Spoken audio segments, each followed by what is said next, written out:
12 वर्षाच्या लहानग्या भगतसिंग यांनी काचेच्या बॉटलमध्ये रक्तरंजित माती का बरं भरली असेल?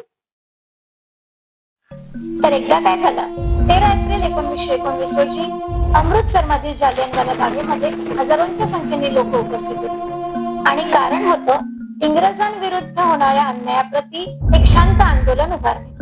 पण कुठलीही घोषणा न देता एका इंग्रजी अधिकाऱ्याने गोळीबार करण्याचा आदेश दिला. सगळीकडे गोळीबारांचा वर्षाव झाला. आपला जीव वाचावा म्हणून लोक सैरावैरा धावू लागले, पण अयशस्वी झाले.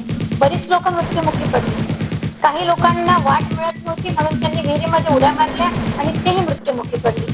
पाहता पाहता हजारोंच्या वर लोक मृत्युमुखी पडली.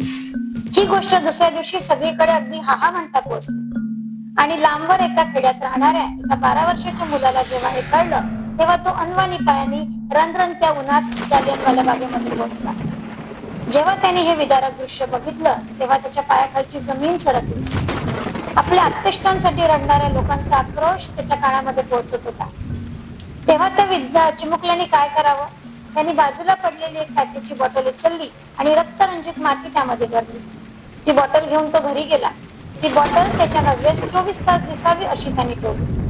ती बॉटल त्याला प्रेरणा देत होती इंग्रजांविरुद्ध होणाऱ्या अन्यायाविरोधात बंड पुकारण्याची. आणि हा चिमुकला दुसरा कुणी नसून होते आपले शहीद भगतसिंग. तर मित्रांनो, आपल्याला मिळालेलं स्वातंत्र्य मोफत नाही. स्वातंत्र्य म्हणजे स्वैराचारही नाही.